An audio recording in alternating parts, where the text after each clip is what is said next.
चलतु आज बनैबा बैगण मसला। नमस्कार, मु सुश्री आपण मानक स्वागत करुच्ची मोर ये चैनल फूड ट्रैवल विथ सुश्री को।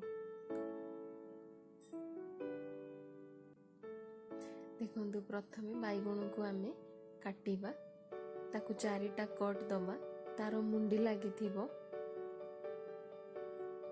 एमती चारिटा कट देवे। सबु बैगण को एमती काटी नेबे।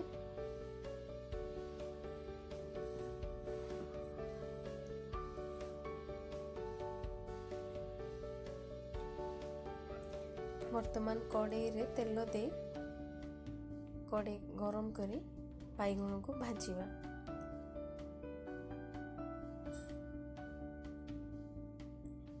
मु एठी अल्प तेल दे बैगण को भाजुची। आपण माने चाहिए अधिक तेल दे बैगण को छाणी पारिबे। सेथिरे गोटे चामच लूण, गोटे चामच हळदी दे बैगण को भाजिबा। देखंतु लूण हळदी भल से बैगण रे लागी गलानी। वर्तमान बैगण आमे ताकू ढांकी की किछि समय पे छाड़ी दबा।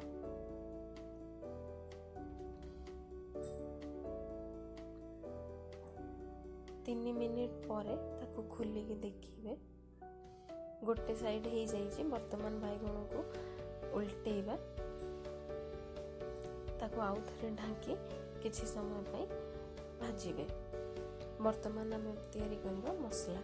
देखंतु मुझे नहीं बादाम को टिके भाजी ताकू गुंड करिछि, नड़िया को भी अल्प भाजी ताकू रखिछि, आउ किछि पियाज भजा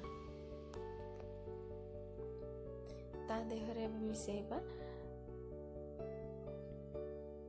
गोटे गुजुराती, गोटे लवंग आउ टिके दालचीनी।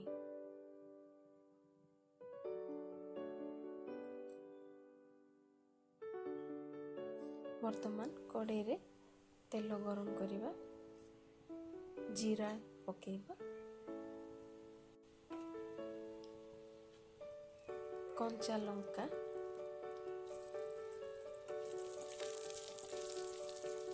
आउ एबे दबा किछि भुरसुंगा पत्र।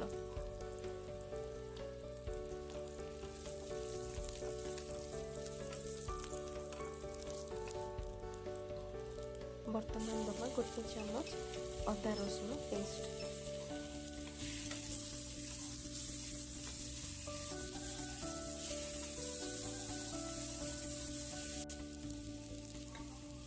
एथिरे दबा टिके लूण, हळदी,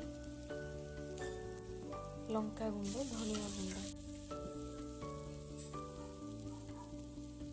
धनिया पत्र को छोट छोट काटी आपण पकेइबे। जदि मसला लागी जाउथबो तो आपण हल्का पानी दे ताको भाजिबे।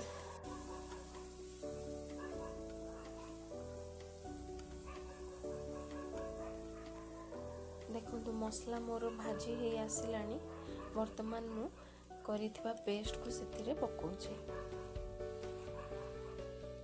ई पेस्ट को पकेई आमे किछि समय पय ताको कसिबा।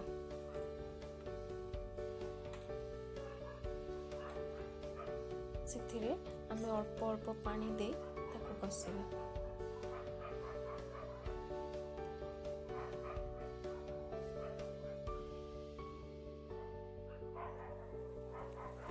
देखंतु एबे फुटिलानी। वर्तमान भाजी की रखिथिबा बैगण को सेतिरे पकेइबा।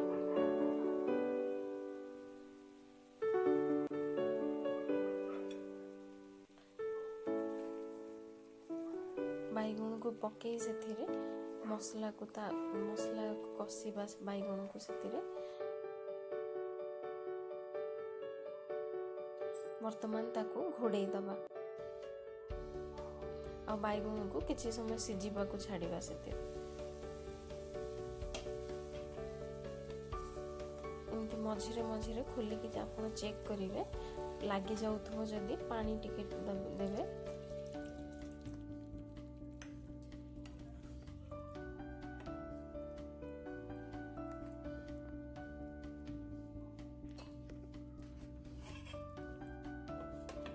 ताको आउ थे घोड़े देवे 2-3 मिनिट पाई। बर्तमान एथिरे आमे दबा 3 चामच दही। दही यार फ्लेवरटा को बहुत बढ़ाई दे थाए, तेणु दही दबा को जमा भी भूलिबेनी।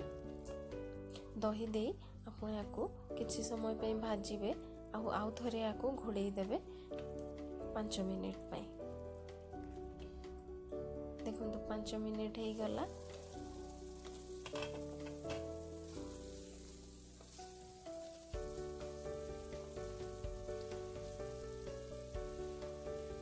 एबे देखो आमर बैगण मसला हो आसिलानी।